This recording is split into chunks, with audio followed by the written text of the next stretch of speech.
Hello, everybody. I am Austin Vincent, and you're back. I'm back. We're all back with another edition of the AV Speaks Music podcast. Today is the 18th of January, 2017, and got some fun stuff for this podcast. Got a conversation. I'm gonna call them conversations.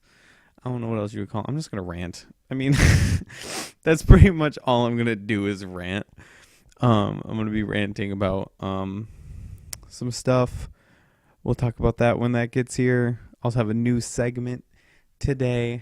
But of course, like every other podcast, all two of them, we are going to, first of all, can we just say, this is week 3. 3 weeks in a row. Yay! Cue the yays! Yay!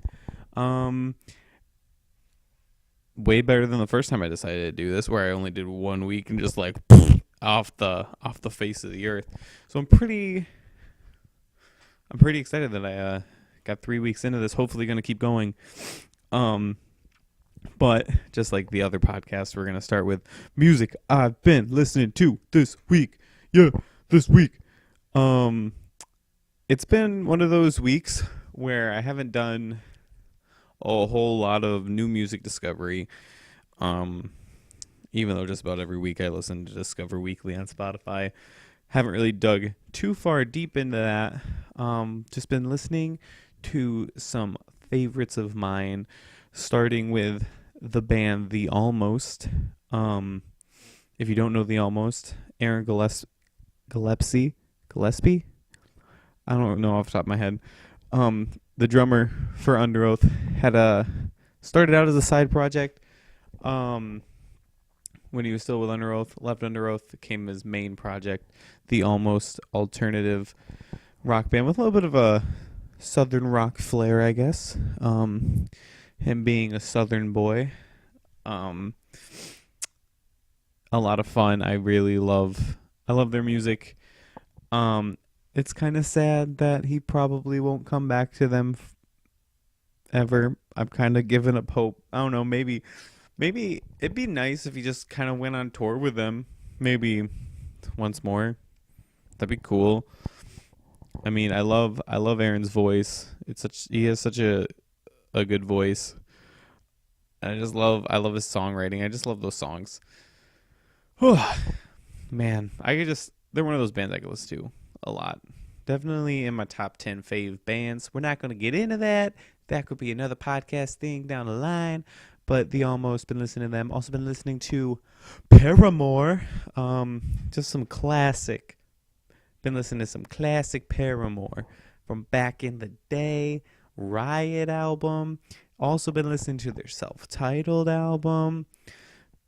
I've been listening to all their albums actually, so I don't know why I'm calling out albums, but I got a feeling. I got a good feeling that this year we'll be seeing some new Paramore music. And if we do, you bet your sweet bippy that we're talking about it on the podcast. I love Haley Williams' voice. I'm a sucker for a good voice. So like if you got a good voice, I'm most likely gonna like you. So yeah, very excited to see if they come out with new music. So I've just been listening to a lot of them. And then also, just the past couple days, I've been listening to a lot of Citizens and Saints. And if you don't know who Citizens and Saints are, you'll find out later because I'm going to talk a lot about them later. But for now, let's move on to a new segment. I guess a lot of these segments, every time I say new segment, I'm just like, oh yeah, most of these segments are going to be a new segment because, this is a new podcast and all that. So new segment. Hopefully this one will stick around. It's a game I'm calling Keep or Leak. Keep or Leak. This is where we're going to go to the top 10 songs on the Billboard Hot 100. And I'm going to say whether we should keep them in the Hot 100 or at least in the top 10, or we should leak them off. They should leak out. Keep or leak. Starting with number 1. Ya Boy. Ed Sheeran with Shape of You. Now, if you listen to last week's podcast, I talked about this song. Like, I'm gonna root for Ed Sheeran, man. You go, bud. You and your redhead and that guitar, go. Because I prefer him over a lot of popular artists. So yeah, we're gonna keep it. I don't necessarily think it should be number one, but like, hey, Ed Sheeran, whatever. I like you. Number 2, we got Bad and Bougie by Migos and some other dude. This moved down to number 2. It used to be number 1. Yeah, no, this is just a bad song. Yeah, that's all I really got to say about it. Leak it off. I mean, like, if you're into rap music and like the subject matters of rap music, then like if you're okay with that, then it's probably not a bad song. But I'm still sort of getting into rap music, so I still don't like all of it, and I don't like most of the subject matters of rap music, so I'm just gonna leak it off. Number 3, we have Black Beatles by Ray Shremmerd.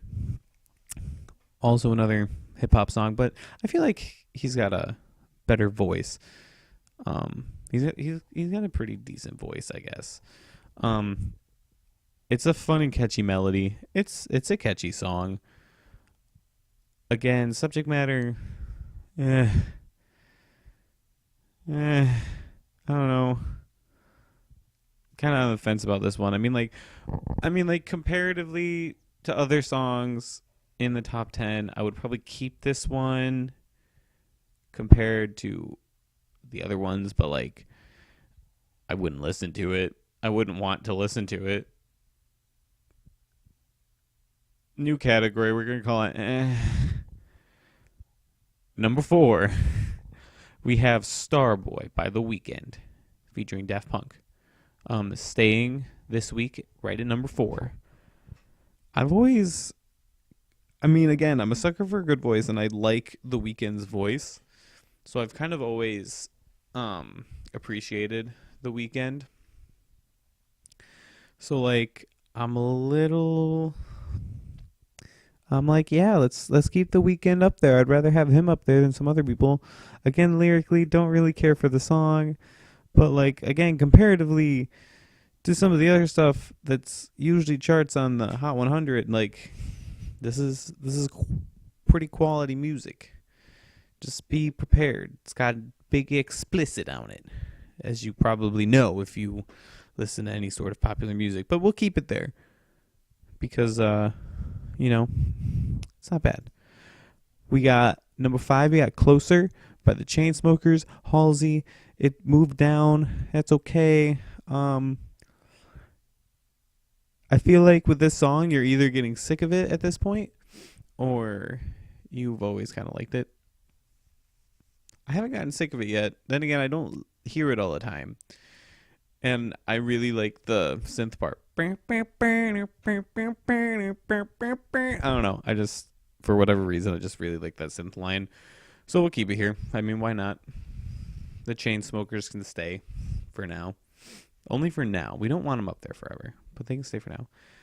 At number 6, Ed Sheeran with another song, Castle on the Hill, debuting at number 6.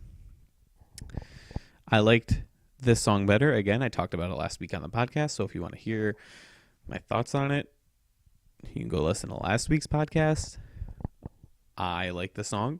I like the song better than Shape of You, but unfortunately, I don't think this song's going to stay in the it's definitely not going to stay in the top 10. I can tell you that. Could it stay in the Hot 100? I mean, maybe at least for a few weeks. I just don't think this is one of those songs that, I don't know. Then again, I kind of underestimate the power of Ed Sheeran and how big and how much people actually like him. So, I don't know. Maybe it'll stay around. I want to keep it. I want to keep it around. I think this song is a better song than Shape of You. But we'll see what happens. Um, Number 7, we got 24 Karat Magic by Bruno Mars. Come on. This is just a fun song. Bruno Mars is again one of those artists that I've just kind of liked. I just like him. He's got some catchy songs, he's got some good songs. And well, people will probably argue that this isn't his best hit. Who cares? It's a good song. It's catchy. I like it. Keep it. Keep it on there.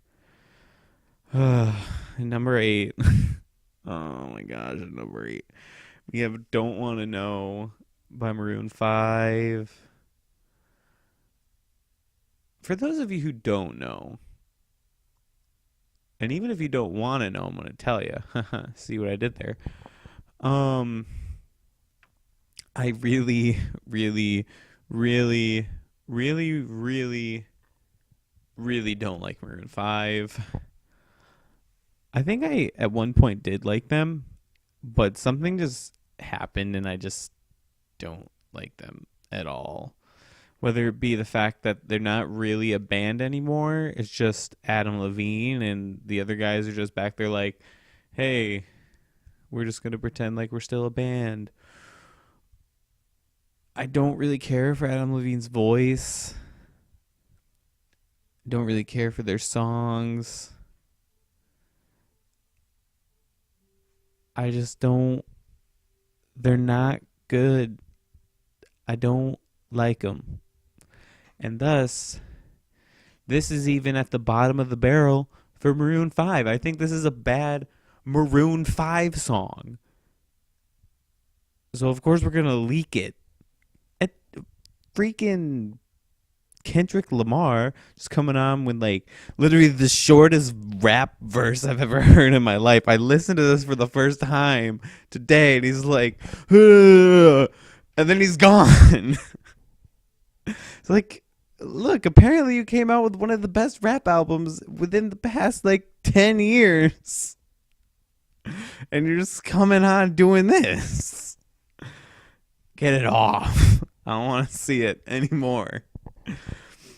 Sorry, I feel a bit mean, but seriously, I can't even. Number 9, we have Side to Side by Ariana Grande and Nicki Minaj. I didn't even get through this whole song. And it's not that the production is necessarily bad. I feel like this is more of a song that's just not for me. I've never really cared too much for Ariana Grande. But I think what puts it over the top for me to the point where I can't is when the song started. Nicki Minaj comes in and, like, I thought we were over this. I thought this was done. I instantly go back to Jason Derulo and Pitbull. Like, when a song starts, Mr. Worldwide, Jason Derulo, Usher. Like, why do you do that at the beginning of the song? Like, we know. Like, we know this is your song. That's why we clicked on it. Like, I mean, maybe if you hear it on the radio, you might not know, and then they come in, oh, this is an Ariana Grande song with Nicki. Oh, okay, yeah. But, like, the age that we live in now, I feel like you're gonna know. You're gonna know. But we have to freaking Shazam. You can Shazam it. Leak it. Nicki, I can't do it. I can't do Nicki Minaj. Get your booty out of there. And at number 10, we have Bad Things by Machine Gun Kelly and Camila Cabello. Now, I think Camila, she's from, used to be part of the Fifth Harmony thing. Left, I think. I think she left. I don't think she was, like, kicked out or anything. I don't know. But, I have a lot of friends. And if friends who I'm talking about, you'll know who I'm talking about. If you're listening, I'm sorry. I have a lot of friends who like her and like Fifth Harmony. I don't think she has a good voice at all. Like, I was listening to the beginning of this and I just don't think it's a good voice. And again, the lyrical content, you want to do bad things to somebody, like, no thank you. Like, please go away. I don't want you to be doing bad things to me. And Machine Gun Kelly, yeah, we're just gonna leak it. We're gonna leak it off the top 10. So that was the new segment, Keep or Leak. If you have an opinion of whether maybe we should keep a song that I leaked or leak a song that I keeped. Like, let me know. I wanna engage you in conversation about these songs. I'm sorry, I'm like really weird today, but that's okay. Maybe this is how all the podcasts will go. But now I'm gonna get a little less weird because we're kind of getting into a conversation segment, a little bit more of a serious conversation segment as well. I'm titling this Contemporary Christian Worship and Citizens and Saints. I talked how I've been listening to Citizens and Saints earlier. To me, it just seems like all too often there's some sort of like negative stereotype when it comes to quote unquote Christian music. And personally, I don't really care for the term Christian music, but I'm going to go along with it. Just for the sake of this conversation, make it easier. But like, I'm sure you've heard these people. You've probably heard these people. You probably know these people. You're probably friends with these people. Heck, you could be related to these people. These people who keep saying, oh, I mean, Christian music isn't bad, but it's not as good as what's like on the radio and like secular music. Like, it's not as good. And like, I feel like we always do have this thing where it's just like, when we're trying to tell somebody, about a Christian band, like, yeah, I think you'd like this band. They're a Christian band. They're like the Christian equivalent of like Ed Sheeran, or they're like the Christian equivalent of like Five Finger Death Punch, or like Maroon 5 or whatever. They're like the Christian equivalent of Breaking Benjamin. Like, I feel like we always put these Christian artists like some sort of stigma, like they're like them, but they're not as good because they're Christian. But it's not what I'm talking about. I feel like a lot of time people think this way because all they hear is contemporary Christian music. And before I go any further with that, it's not that I think lyrically there's something wrong with Christian contemporary music, or there's bad intention at all, because like I agree with the majority of what they're saying. Every once in a while you get a heretical song, but that's besides the point. But just compare like the Christian, like all Christian music, the Christian top 10, like what's popular in the Christian scene, and then look at the secular scene. Like, obviously genre wise completely different. But that doesn't change the fact that the production in secular music is a whole heck of a lot better than what I hear with this contemporary Christian music.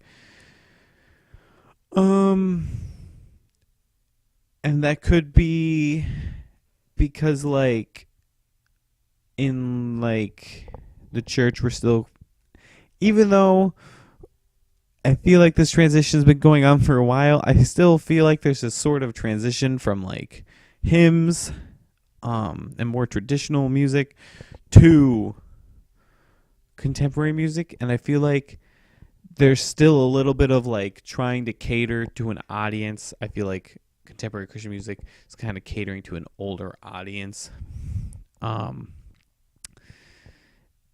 And so I'm sorry, but it's just not interesting. I feel like it's going for one thing about like contemporary worship music. I feel like it's going for like an atmospheric sound, you know? And it's just not there. Like when you hear a recording of it, it's just not there. Like have you obviously I'm talking to Christians here and people who go to church. So I'm sorry if I'm isolating you, but please if you want bear with me. If not, thanks for listening. Um when you go to like church or even if like secular music, whatnot, you go to a concert, it has this atmosphere to it and you get embraced in this atmosphere. And I feel like no matter who the artist is, in the Christian scene, they do a really good job of bringing that to the concert atmosphere, or at church or whatever, just your worship band. I think there's some really good local worship bands who just can bring in that atmospheric sound and really draw you in and get you kind of into the mood of worship. But I feel like on these recordings, the production just misses it. Obviously, there's a few exceptions. A couple songs that like, whoa! I mean, like, how huge was Oceans? I mean, seriously, you just like hit upside the head, like,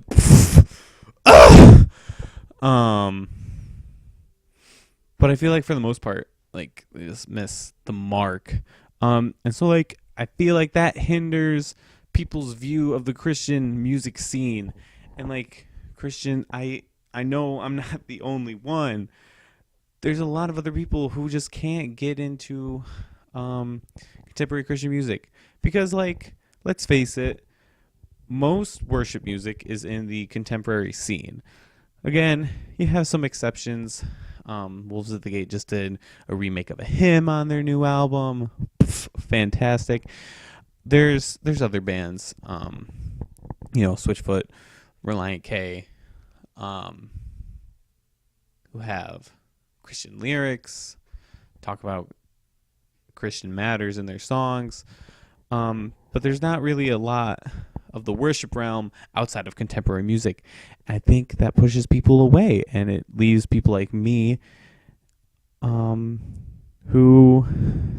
aren't listening to this worship music outside of church and aren't worshiping outside of church because, it's bland, man. I just can't.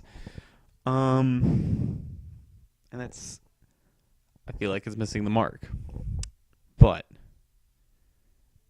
there is hope. The band Citizens and Saints. Now I'm just literally going to go off about this band because, oh my gosh, this is so good. If you don't know who they are, they're an indie alternative worship band from Seattle. They used to be part of the Mars Hill megachurch system. I'm not completely familiar with it, but, it's a big deal. But they left in 2014 after they came out with one album. Man. And this music has passion. And not saying that other contemporary Christian music doesn't have passion, because I'm sure the hearts of the people behind that music, there is a passion there. But man, you can feel, I think the big thing is you can feel the passion. You can feel the atmosphere. You can feel it all. And of course, it's not always all about feelings. But they really get you into it. And it's a whole heck of a lot of fun. Like, who says it has to be boring? Like, you know what I mean? You can have fun and worship at the same time. Of course, music taste is subjective. So, like, I might really like this band and you might not. And maybe you really like contemporary Christian music. And that's totally fine. Good for you. But I know I'm not the only one who feels this way. And just I'm a big, as I said in the first podcast. I love alternative and indie rock. So like this style and this sound I really love it. And I feel like they're more than just the sound as well. They bring a passion and that you can feel through the recording, like I said, and lyrically, some really potent lyrics that I feel like I don't necessarily always hear. I feel like sometimes the lyrics in today's contemporary worship scene can be a little sugary, watered down, like, we have the same phrases, but I feel like Citizen of the Saints really pulls from the Bible with God's character, who he is, what he's done, and they focus really in on just about all their songs. They focus really in on who and what God is, which is what worship should be, in my opinion. So they don't talk a lot about how they're feeling all the time. And even when they do, it doesn't feel necessarily like overbearing, or how sometimes there's some songs where you hear their feelings and I don't want to say you could come out whiny, but I don't know. There's something about it that it's just like it feels more personal for them than it does for you. And while those songs can connect to us on a personal level, we're not always feeling that. But then again, even with some of these songs that are more based on their feelings, it still points to God in a way that we can all get into it. One of my favorite albums from 2016 was Citizen of the Saints' newest album, A Mirror Dimly. It's an album that is very atmospheric in nature, and still has that indie rock feel at times. But a little bit more, I feel like it's a little bit more down low, just a little bit, not as up. There's still a lot of songs that are a lot of fun, like Kids, and Faith is a huge fun song, Day by Day. But this album really focuses in on us as people, that even when we mess up, God still loves us. I'm sorry, I'm getting a bit preachy today. And again, if this is not what you came here for, I'm sorry. This is what I feel like was put on my heart to talk about this week. So, yeah, Citizens of the Saints. If you have been like me and you've kind of been like avoiding contemporary Christian music like I have, I don't listen to it outside of church. Check this band out. Maybe they can, maybe not necessarily bring you fully back to the scene, but it definitely leads you in a place of worship and more focused on God. Plus, very danceable. Oh my gosh, so much fun. Their second album, Join the Triumph. Oh, like I just can't help but get up and dance. Sorry, Baptists. I know you can't dance, so don't listen to it. So, no, listen to it anyway. If you have any other like indie worship bands, kind of like this, please send them my way. Comment them. Let other people know about them. Because I feel like it's a genre that could skyrocket, and we could be hearing more of this. Like, put this on the radio. Man, I want to hear this.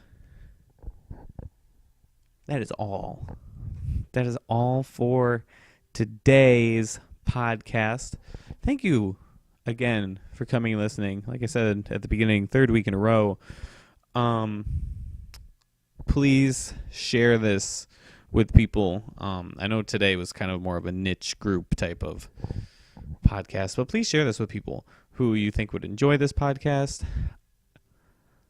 Release alert, release alert, release alert. This Friday, the 20th, Starset's new album comes out. Probably gonna review it next week, so be excited for that. If there's any other albums that are coming out that you are excited about, please let me know so I can check them out and talk about them.